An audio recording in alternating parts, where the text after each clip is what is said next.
Pedro, first of all, happy holidays.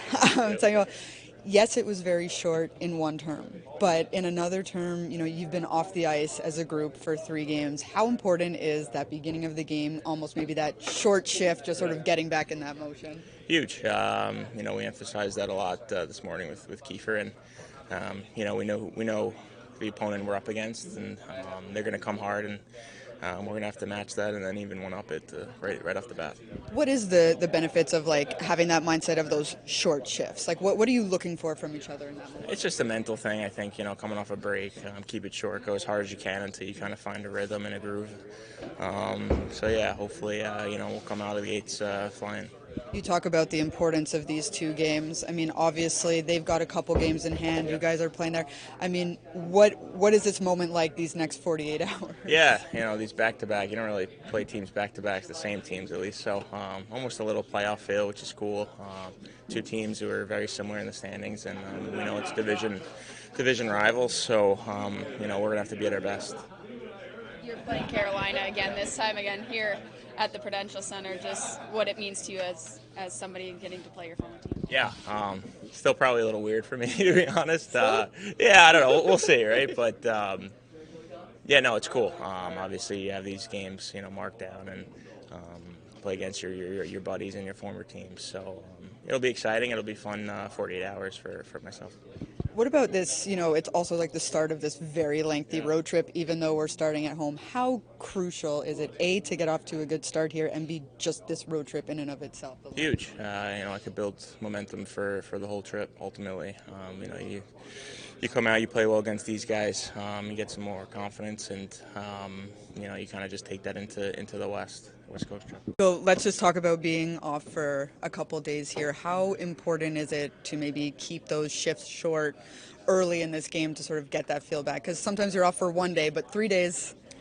Yeah, 3 days is a little long for us, I feel like. But no, it was definitely a good time to get your mind a bit off hockey and enjoy your loved ones. And it was a good time. But yeah, now we're back, and I think tonight is going to be just whoever finds their game first. I think, good thing is the other guys had 3 days break too, so in the same boat, and you just got to understand that tonight is a game again, and just do whatever it takes to get yourself ready, and yeah, like you said, keeping the shift short, playing simple, all those kind of things to just get to your game as quick as possible. Is it easy for you, for an athlete, to go right back into that competitive game mode after a little break? Yeah, I feel like that's what we're kind of trained to do. Right. To flip a switch a bit and know that's game time again. How critical is this start here? I mean, obviously you're starting at home, but you're going into the longest road trip of the season. How important is this game in particular to set the tone coming out of the break? Big, and just standing-wise too. Look who we're playing against, so I think those 2 games are really big for us. We know we're going to be competing against them in the standings throughout the rest of the year, and we play them twice. So I think those games are really important for us, and I think everybody understands that in here too. So we look forward to those games. How do you prep for teams like Carolina, who has such a heavy forecheck, and that's the main load of their offense, in compared to like other teams? Yeah, I mean, breakouts is definitely a key point. I think they're dumping a lot of pucks. They're heavy on the forecheck, and if we can slow them down, if we can break out fast, that's kind of when we can beat them.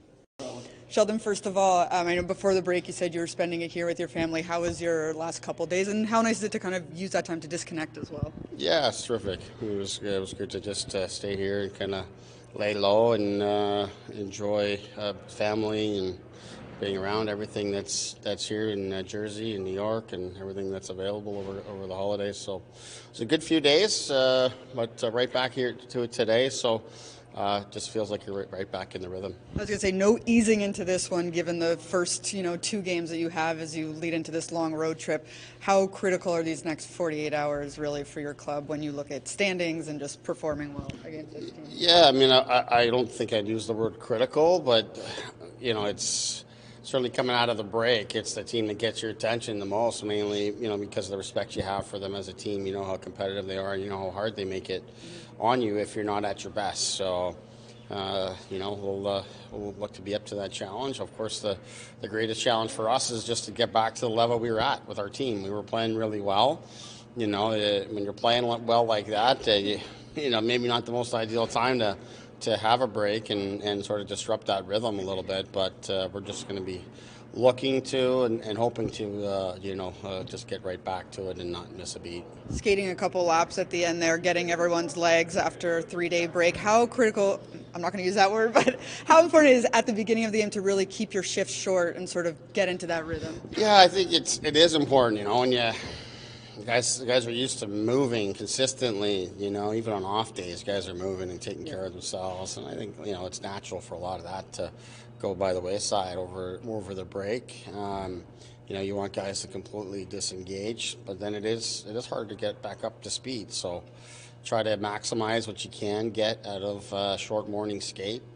And then, you just hope hope the other team is going through the same kind of things as you. As I said, the biggest challenge is who can kind of get back up to speed and get to their game the quickest. So that'll be our challenge here tonight. But, from our perspective, if I've learned anything through this, just you don't really overthink it. You should get your team as prepared as possible, and you prepare as though it's just any other game, and you trust that the athletes will take care of the rest. Looks like you're keeping Dowling in there, but obviously Laser looks like he's getting closer. Is it to avoid kind of a back-to-back situation for him going into this? Yeah, I'd say that's most accurate. He's feeling good. He's ready to go. We've just elected here with the nature of the back-to-back and having a break, not an ideal situation for an injured player coming back into the lineup. But he feels real good and is available to play tonight, and will be available to play tomorrow as well. Of course, over the break, you try to disconnect, like Amanda said, but it also gives you time to reflect on the status of your team where you're kind of sitting midway throughout the season. Is there anything that's sticking out to you that you feel like now moving forward you're maybe going to bring a little more emphasis to, thinking about how your team's been playing as of late? Well, I certainly, can't drift away too much without it, having a quiet moment, and then you start to, check back in with where you're at as a team and what's going to be coming when you start back up. Not just with this back-to-back here, but just this long road trip we're going to go on to follow.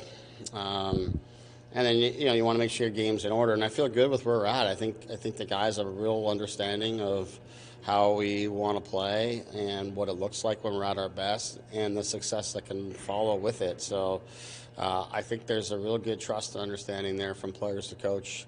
Coach to players, all that sort of stuff, and that makes you feel pretty good. And you don't expect it to be an overnight thing coming out of training camp. It's taken a little bit of time, but we've liked where we're at. But as I said, after the Ranger game, we're not quite at the halfway point here. We got a lot of hockey left to play, and this league is unforgiving. If you're not at your best, it can slip away on you. So we'll just maintain a high standard and keep building. Talking to a couple of the players, they say the mutual respect between the coaching staff and the team is really apparent, and wanting to play for each other to find this success. How are you assessing that from your perspective? Is it something that you've experienced with other teams? How do you gauge it in your experience? I've been really impressed with our guys, just the mix. You've got a good portion of the team that's just like me, is new and just arrived here and wants to build something. And then you've got the guys who have been here that have been through some ups and downs and trying to find their way, but want to be a really good and consistent team. And just how everything is blended together has been really, really seamless. And it's all rooted in the fact that everybody wants to be a good team. We want to be among the top of the league, and how hard that is. But I think there is a great level of respect for everybody through the group and what they bring and what their role is on the team. And we got really good people that are taking care of each other on and off the ice. So when I say taking care of, in some cases that's being there to nurture and support someone, and in some cases it's there to push and challenge someone. So all that is very healthy and very encouraging here in the early going. How has your relationship been with Tom Fitzgerald throughout this start of being in this organization? Yeah, it's been great. He's been very supportive of me, obviously showing belief in bringing me here first and foremost. But then just the conversations that we've had throughout, and the support that he's provided me, either through directly through his leadership, or through the the various levels of management that we have that provide different layers of support, and now everybody does their job and things are so well taken care of and organized. If I've asked for something, I've received it for the most part. Communication's been good, and he's really just let me kind of do my thing. So it's been really good. I really enjoyed it so far here. It's been good. But as I say, we got a long way to go, and I take it one day at a time. And like I say, it's a very unforgiving league. So the moment you fall in love with yourself or start getting too comfortable, things start to slip away. So we'll keep even keel, and certainly have an opponent here tonight that will make sure that we stay in check. And what have you seen from Stefan Nason with regard to his work ethic? Relentless, I would say. Gives you everything that he has. He's a competitor. He's in the fight. Everything that he does is well-intentioned. Even if he makes a mistake, he's trying to do the right thing. He's not off on his own page, right? Like, he's all about serving the team. And whatever I've asked of him, he's given me everything that he has. So that's really all you can ask for, both on and off the ice.